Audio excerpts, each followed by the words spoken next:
Assalamualaikum warahmatullahi wabarakatuh. Selamat pagi, salam sejahtera untuk kita semua. Baik, untuk hari ini kita akan melanjutkan kuliah ya tentang faktor sosial ekonomi yang mempengaruhi penerapan pengendalian hayati. Nah, di sini kita akan membahas tentang apa sebenarnya faktor sosial dan ekonomi dalam menerapkan sistem pengendalian hayati. Nah, untuk tujuan pembelajaran pada sesi ini adalah nanti ya setelah mengikuti mata kuliah ini, mahasiswa dapat menjelaskan faktor sosial ekonomi yang mempengaruhi keberhasilan penerapan pengendalian hayati. Jadi, selain faktor teknis, faktor sosial ekonomi ini juga berpengaruh dalam penerapan inovasi pengendalian hayati untuk hama dan penyakit tumbuhan. Jadi, sering kita melihat perbedaan antara lahan yang luas ya milik petani yang secara ekonomi memiliki kemampuan yang cukup baik dibandingkan dengan petani yang lahannya sempit, itu nilai lahan itu akan berbeda. Sehingga hal ini menjadi salah satu faktor yang mempengaruhi keberhasilan ya penerapan suatu teknologi. Sebenarnya kontribusi pengendalian hayati dalam pertanian ini ada cukup banyak ya yang menyebabkan suatu masyarakat atau petani mengadopsi. Di antaranya yaitu peningkatan produksi, ya, karena dengan penerapan pengendalian hayati ini, kerusakan akibat hama dan penyakit dapat secara alami akan terkurangi. Yang kedua adalah menurunkan biaya penggunaan pestisida karena adanya pengendalian hayati yang telah kita bahas di pertemuan sebelumnya bahwa pengendalian hayati akan establis ya dalam jangka waktu yang cukup lama dibandingkan dengan penggunaan pestisida kimia yang sifatnya lebih ke kuratif atau dalam jangka waktu pendek. Kemudian yang ketiga adalah akses pasar yang lebih baik. Beberapa kebijakan untuk konsumen, ini perlindungan konsumen ya, produk-produk pertanian yang memiliki residu pestisida ini juga terbatas ya pasarnya. Jadi mungkin hanya di pasar-pasar tradisional, tapi untuk di supermarket bahkan di ekspor itu kadar residu pestisida ini sangat dibatasi. Sehingga ini yang menjadi kontribusi ya pengendalian hayati ini dalam meningkatkan eh, akses pasar bagi petani. Namun ada beberapa tantangan yang dihadapi dalam menerapkan inovasi teknologi pengendalian hayati dalam pertanian. Yang pertama, pengendalian hayati ini harus sesuai dengan komoditas yang dibudidayakan. Jadi tidak semua teknologi pengendalian hayati ini dapat diterapkan di semua komoditas. Ya. Misalnya kita menggunakan predator hama X ya, yang spesifik, maka ya hanya hama tersebut yang dapat dikendalikan. Kemudian yang kedua adalah penurunan produksi di awal implementasi. Seperti yang kita tahu bahwa penggunaan agen hayati untuk pertama kali ini cenderung akan turun ya produksi. Sama dengan ketika menerapkan sistem pertanian organik, itu pasti di awal akan turun produktivitasnya.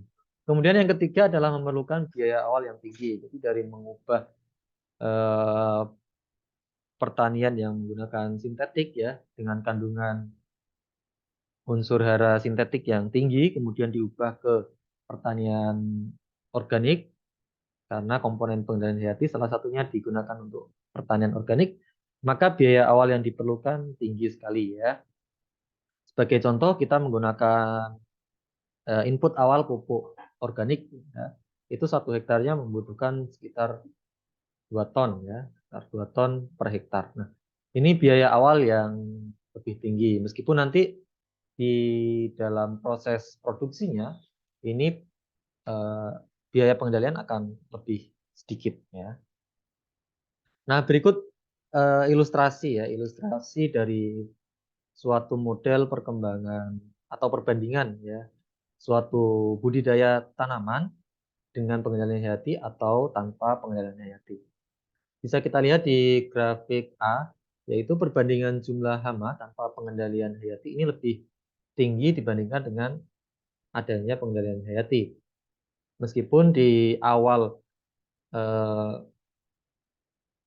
di awal populasi ya, awal populasi itu sama, kemudian perkembangannya ini untuk pertanian yang tanpa pengendalian hayati ini akan lebih besar dibandingkan dengan pengendalian hayati. Kemudian jika dilakukan pengendalian secara kimia memang akan langsung turun drastis ya, tetapi nanti akan naik lagi ketika investasi hama baru muncul. Kemudian yang B adalah kehilangan hasil. Nah, perbandingan kehilangan hasil antara perlakuan pengendalian hayati, ini yang A ya, kemudian yang tanpa pengendalian hayati. Oke, nah ini dilaporkan Osman et al. Ya, tahun 2003. Ini ada selisih ya, kehilangan hasil antara A dan AB.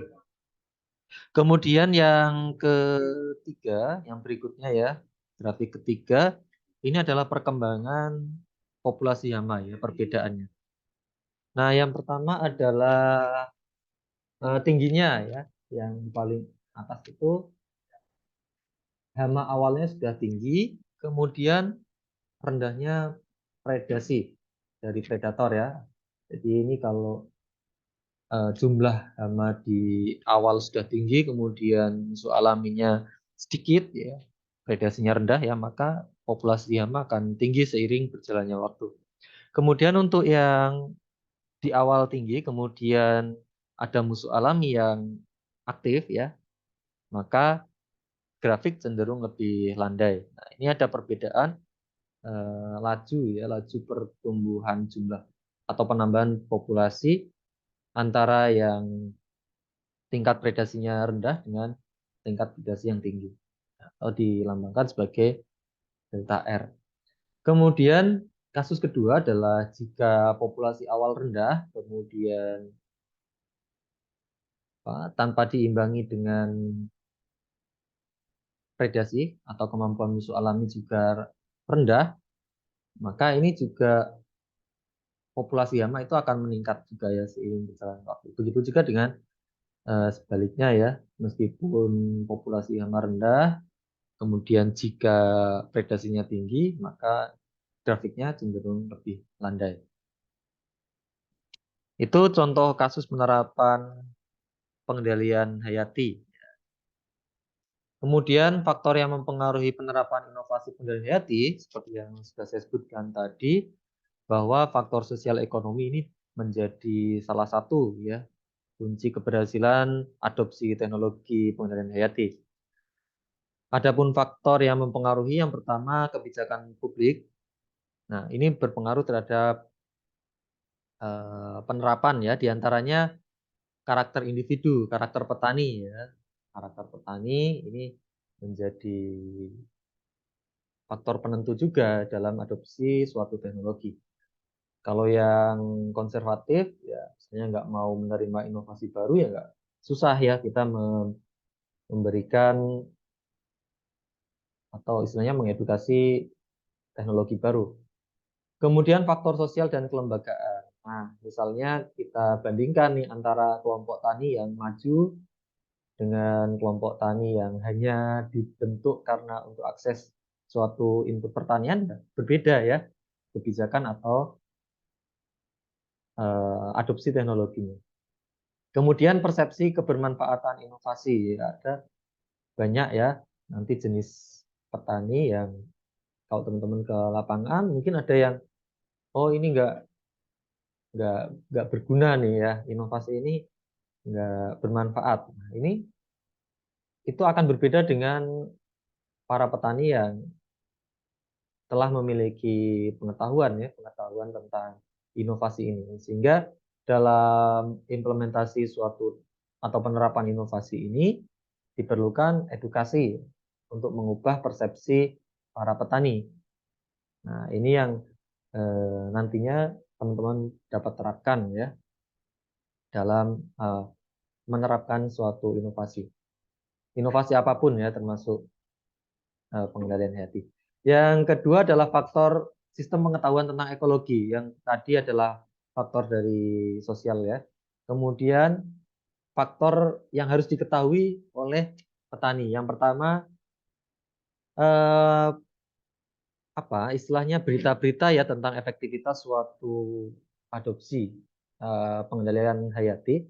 Misalnya, oh di desa A menggunakan agen hayati atau menggunakan parasitoid atau menggunakan tanaman refugia padinya lebih bagus. Nah, berita yang baik ini akan memicu ya, memicu istilahnya memperbesar ya peluang penerapan inovasi teknologi. Yang kedua adalah social learning, kemampuan belajar di tingkat sosial ya. Kemudian adanya pendampingan. Nah, ini diperlukan juga. Dan yang ketiga, supportive institution. Ini biasanya dilakukan oleh Dinas Pertanian, kemudian eh, apa istilahnya penyuluh ya, penyuluh dan sebagainya. Kemudian pasar ya, memberikan ruang bagi petani untuk melihat pasar secara langsung dan kebijakan terkait dengan bahaya atau penolakan adanya residu pestisida. Nah, oleh karena itu kita perlu mempelajari tahapan penerapan suatu teknologi ya. Yang pertama kita harus mencari perspektif yang tepat untuk petani. Yang kedua adalah kondisi yang jelas ya dari suatu teknologi itu. Yang ketiga ini perlu mengukur ya input dan outputnya secara jelas. Yang keempat, keuntungan dari penggunaan teknologi ini dan output yang dihasilkan.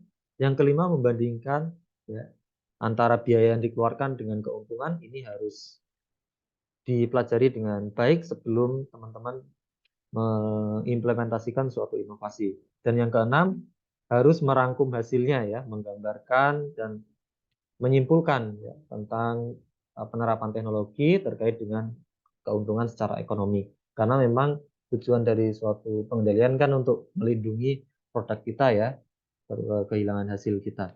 Makanya kita harus memberikan kesimpulan bahwa teknologi ini dapat menyelamatkan produk kita ya dari serangan OPT. Jadi ini yang harus teman-teman jawab ya. Ada 4 pertanyaan nanti bisa disubmit di Google Classroom. Yang pertama apa ya kontribusi pengendalian hayati dalam pertanian? Ya, jelaskan ya. Yang kedua apa tantangan yang dihadapi dalam menerapkan pengendalian hayati? Yang ketiga sebutkan 2 faktor dan aspek di dalamnya yang mempengaruhi penerimaan penerapan inovasi. Dan yang keempat jelaskan tahapan penerapan inovasi teknologi pengendalian hayati agar berhasil. Ya. Kemudian nanti di pertemuan 11 dan 14 ini ada satu tugas ya untuk dipresentasikan dan direview. Yang pertama penerapan teknologi pengendalian hayati untuk hama, yang kedua penerapan teknologi pengendalian hayati untuk patogen. Nanti akan saya jelaskan di kelas ya. Mungkin itu yang dapat saya sampaikan. Terima kasih atas perhatiannya. Saya akhiri. Kita ketemu lagi di kelas ya di pertemuan berikutnya. Wassalamualaikum warahmatullahi wabarakatuh.